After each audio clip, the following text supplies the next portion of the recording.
It's not about dogmas. It's about the search that never ends. If this journey is yours too, consider liking and subscribing. That way, we move forward together, without churches, but with soul, towards something greater than ourselves.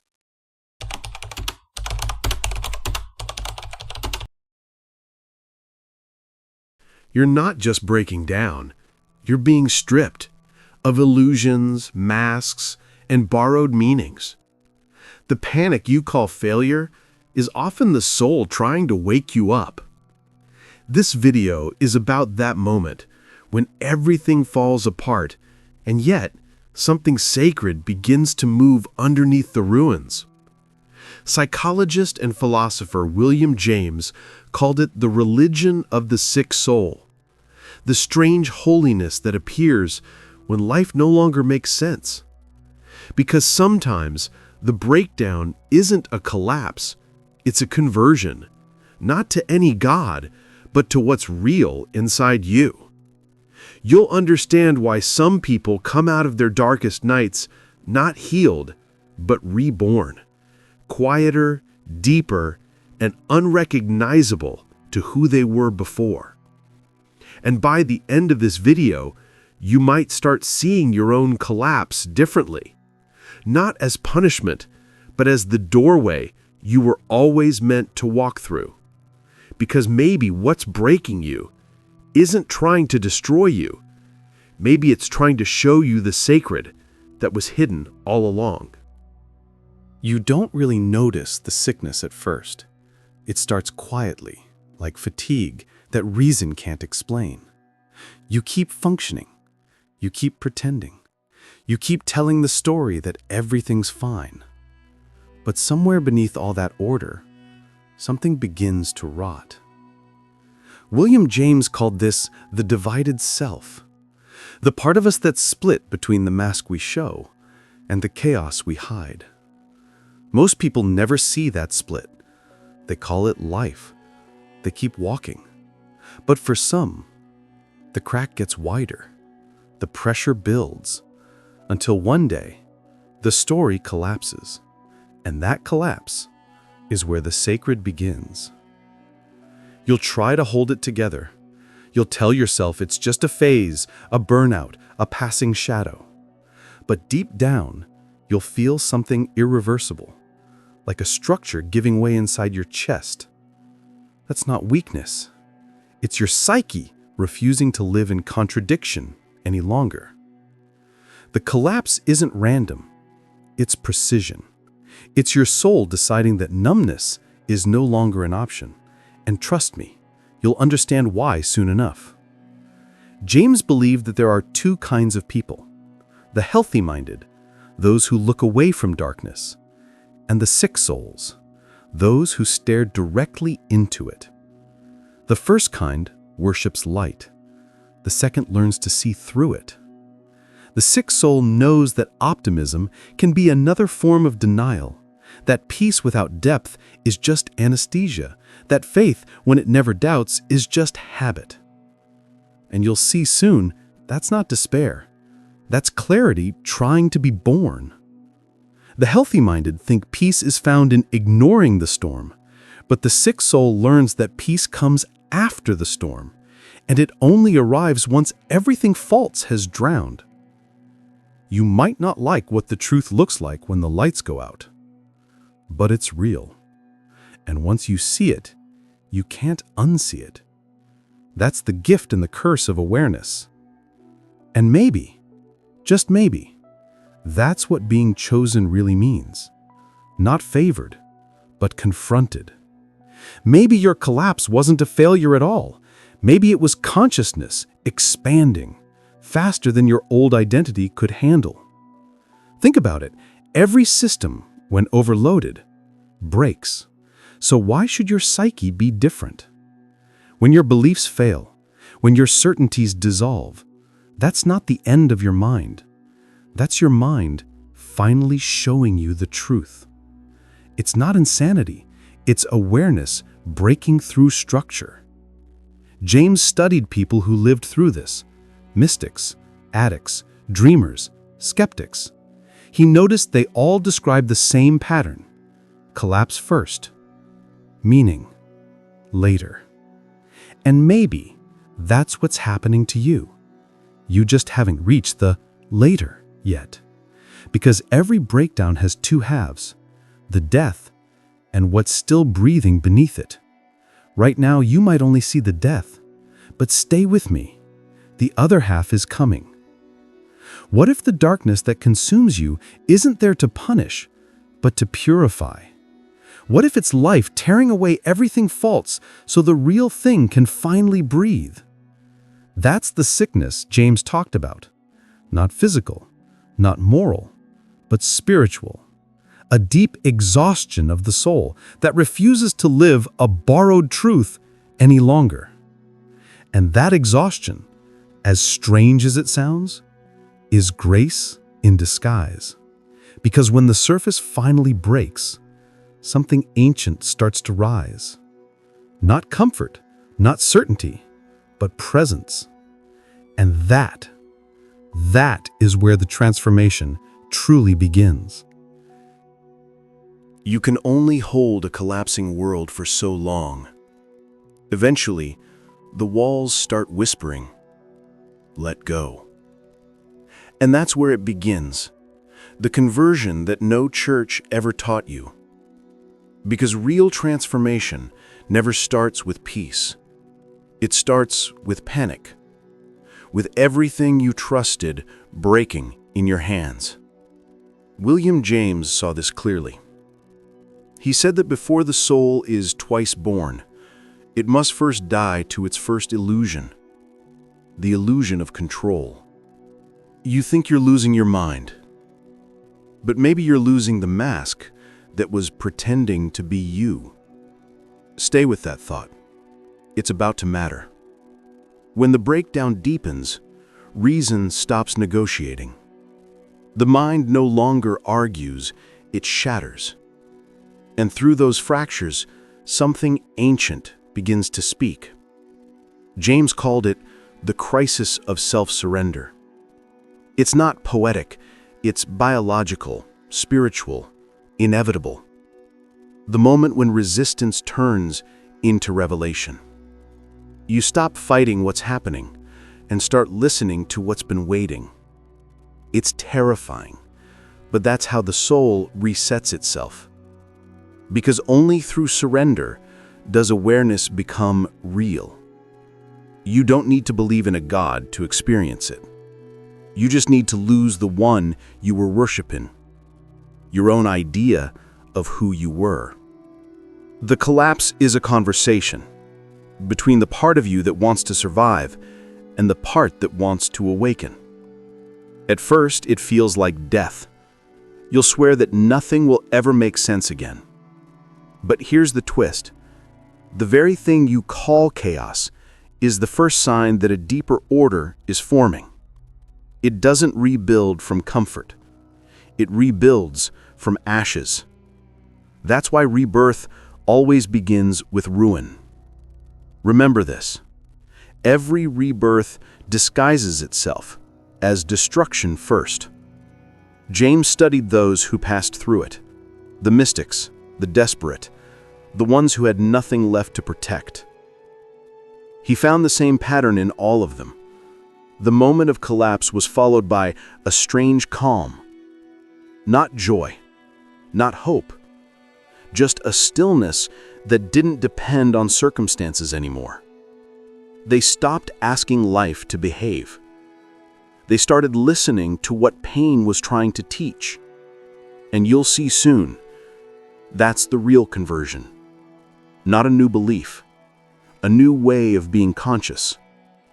Think of it this way. The ego prays for strength. The soul prays for surrender. One says, "Help me stand again." The other whispers, "Let me fall completely." And when the fall is complete, when every pretense has burned, something indescribable remains. James called it the second birth, a self rebuilt from the wreckage of certainty. And maybe that's why the divine feels so close in our darkest hours.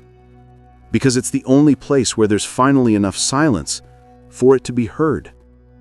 Because the collapse isn't the opposite of faith. It's faith stripped of illusions. And what survives that fire is what's real. At some point, the collapse stops being loud. The chaos fades, and what's left is silence. Deep, strange, and alive. Most people run from that silence. They turn the noise back on. They scroll, they pray, they explain. Anything to avoid meeting what's waiting inside. But if you stay, something begins to whisper. Not a voice you hear with your ears, a voice that feels like it's coming from behind your thoughts. William James called these moments mystical states, not madness, not hallucination, but a sudden widening of consciousness, a moment when the self stops talking long enough for life itself to speak. You'll know it when it happens. It feels like recognition, as if the universe remembered your name. In that instant, you stop searching for meaning because you become it. There's no prayer, no question, no separation. Just awareness, aware of itself. You can't prove it and you can't describe it. You just know. And that knowing doesn't come from thought. It comes from contact. A direct encounter with whatever it is that breathes through everything. That's why mystics sound crazy to those who haven't broken yet. They're describing a language that only silence can teach. It won't give you instructions. It won't promise you peace. It simply says, "This is real." And for a second, you believe it, even if you don't understand why. That's how the sacred hides. Not in visions, not in miracles, but in moments that rearrange your perception without asking permission. The mystics James studied all described the same paradox. They felt closer to life precisely when they stopped trying to control it. They found meaning not by escaping the void, but by standing still inside it. Maybe that's why some of your deepest moments of peace arrived in places that made no sense, after heartbreak, loss, or humiliation. You didn't rise above it, you fell through it. And somehow, on the other side of that fall, there was stillness. Keep that feeling in mind.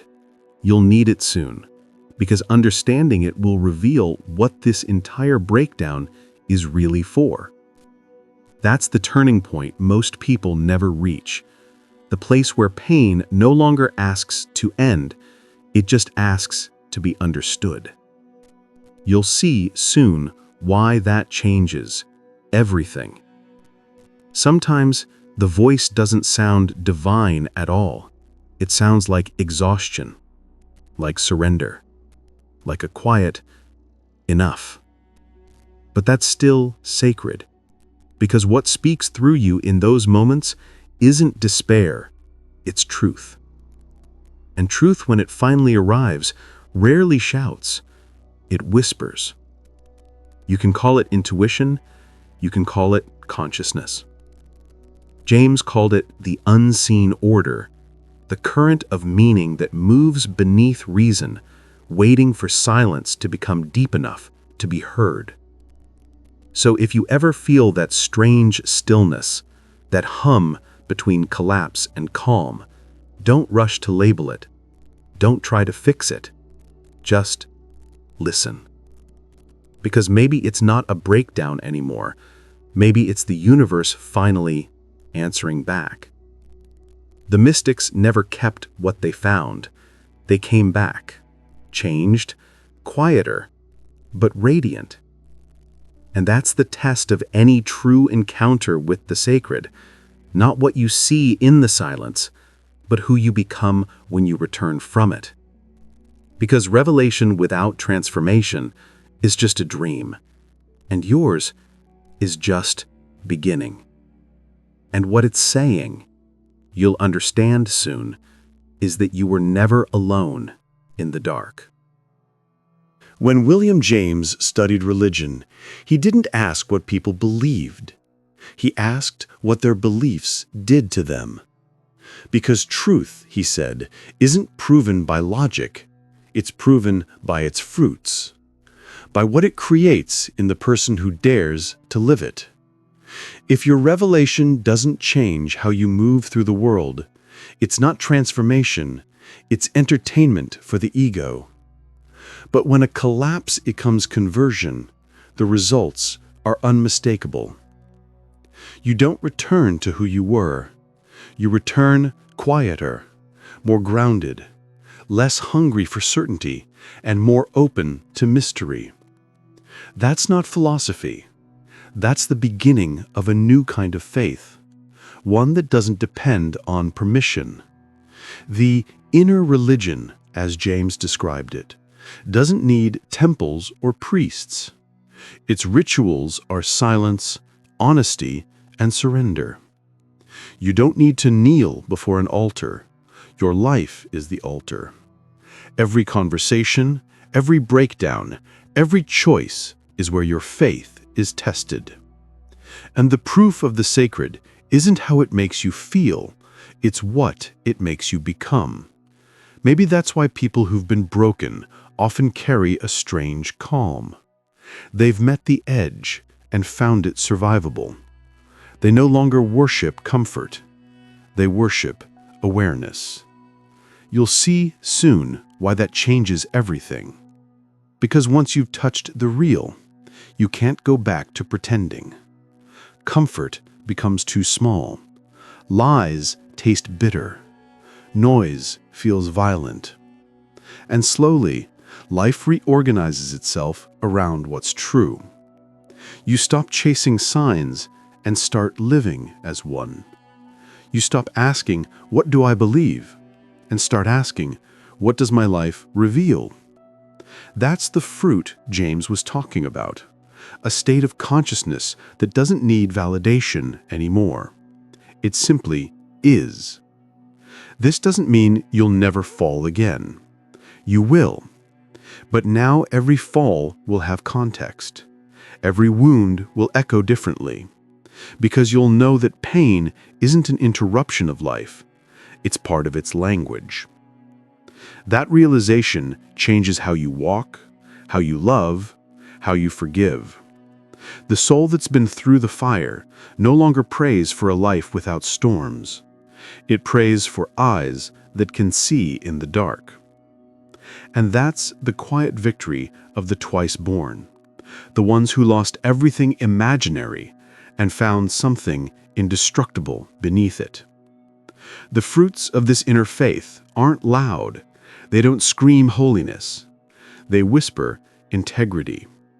They shine in the way you listen, in the way you choose not to hurt back, in the way you stay, even when leaving would be easier.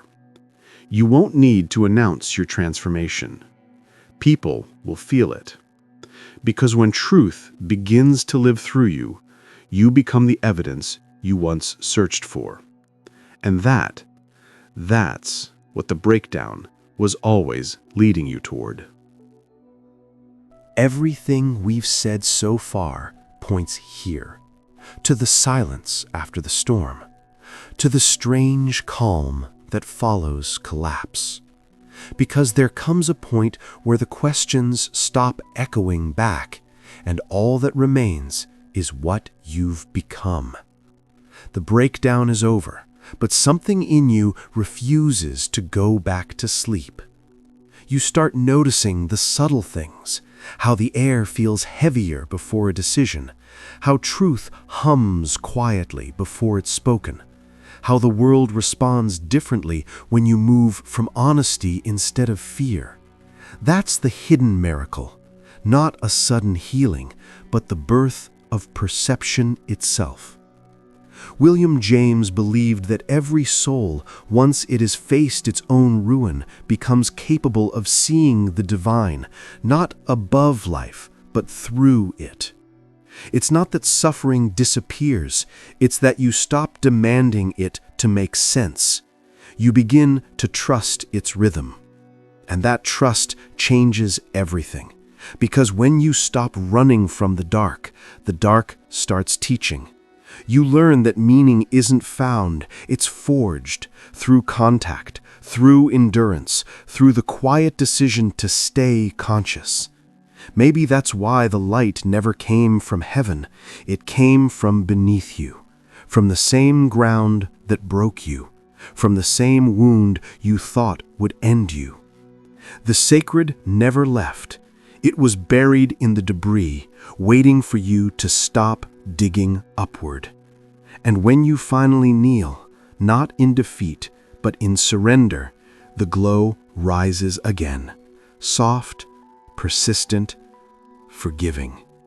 That's the real conversion, not from sinner to saint, but from blindness to awareness, from resistance to reverence. Look around.